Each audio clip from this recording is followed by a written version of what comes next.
রংপুরে নিম্নমানের আলুর বীজে ক্ষতিগ্রস্ত অর্ধশতাধিক কৃষক, প্রতারকের শাস্তির দাবি। আসসালামু আলাইকুম। এমকে টেলিভিশনের পক্ষ থেকে আপনাদের আন্তরিক শুভেচ্ছা জানাচ্ছি। আমি ইফতেখার। শুরুতেই শুনলেন সংবাদ শিরোনাম, এখন বিস্তারিত। রংপুর সদর উপজেলার জানকি ধাপেরহাট এলাকায় প্রতারণার শিকার হয়ে নিম্নমানের আলুর বীজ বপন করে ব্যাপক ক্ষতির মুখে পড়েছেন প্রায় অর্ধশতাধিক কৃষক। শনিবার সকালে ক্ষতিগ্রস্ত কৃষকরা ক্ষতিপূরণের দাবি ও প্রতারক বীজ ব্যবসায়ীর শাস্তির দাবিতে সংবাদ সম্মেলন করেন।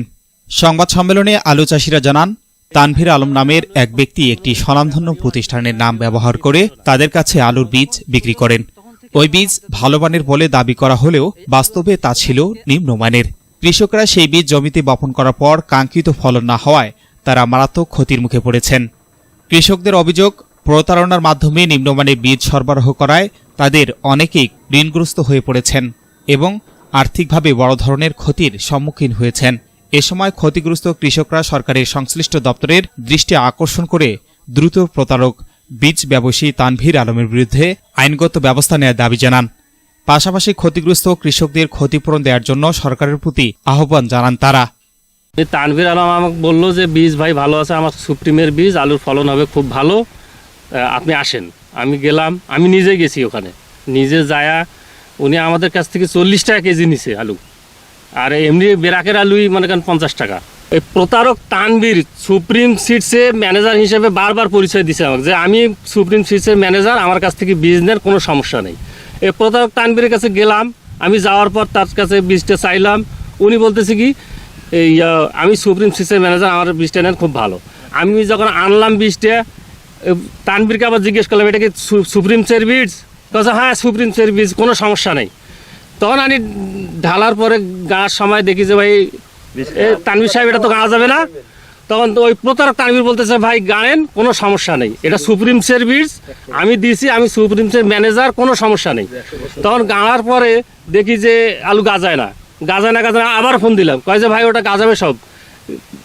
তারপরে পাতলা গাজাইলো, গাজার পরে যখন খাউর হচ্ছে তখন কোনো সমস্যা নেই, ওটা খাউর থাকবে না, হয়ে যাবে। এই সুপ্রিম সিডসের বীজের কথা নিয়ে, বীজ নিয়ে আমাদের আজকে এই যে পুরো আলুই খাওয়ার আপনারা দেখতেছেন, এটা সব ওই প্রতারক তানভীরের চক্রান্তে পড়ে আমরা চক্রান্তের শিকার।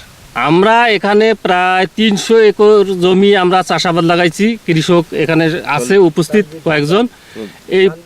এই তানভীর এগুলো সবগুলো 300 একর জমির এই প্রতারক তানভীর আলু দিছে সুপ্রিম সিডসের কথা বলে। কিন্তু সুপ্রিম সিডসের বীজ এরকম কখনো আমরা দেখি নাই যে সুপ্রিম সিডসের বীজ আলু খারাপ হয়। তারপরে আমরা যখন কৃষকেরা আনেন না তখন এই অবস্থা। আর আমরা বর্তমানে আলুর রেট হচ্ছে 10 টাকা, 10 টাকা আমাদের আলু 3 টাকাও করতেছে না। একেবারে আমরা পথে বসে গেছি, আমাদের কোনো উপায় নেই যে আলু সারাবো, এই কিষেনটা ধরার মতো কোনো উপায় নেই। 40 থেকে 50 জন কৃষকের প্রায় এখানে ইনভেস্ট করছি প্রায় 1.5 কোটি টাকা। 1.5 কোটি টাকার মধ্যে আমাদের মানে 4-5 লাখ টাকা আলু বিক্রি হয় কিনা সম্ভাবনা নাই, কারণ এখানে গোখাদ্য হিসাবে ব্যবহার করবে তারাও নিচ্ছে না। 70 দিন তখনই আলুর ডাল খুঁকলি দেখে আলুতে দাঁত খাওয়ার আসতেছে। তখন আমি পরামর্শ করলাম, আলু কৃষি গবেষণার একজন আছে কর্মকর্তা, ওনার সাথে যোগাযোগ করছি। তো উনি বললো যে আপনি অ্যাডমায়ার দেন, ওষুধ একটা ছিল, সেইটা আবার 2000 টাকা দিয়ে আমি দিছি, তাতেও কোনো কাজ নেই। যখন 70 দিন গেল তখন আমি দাঁত খুঁজতে আরও বেশি হয়ে গেল। তখন উনি আমাকে বললো যে এটা বীজের সমস্যা, এটা আলুর আপনার জমির সমস্যা না, এটা বীজের সমস্যা, বীজের সমস্যার কারণে এই আলুর দাঁত খারগুলো আসতেছে।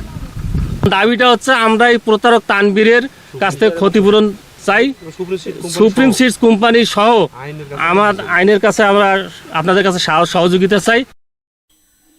S Rahman, news desk, MK television.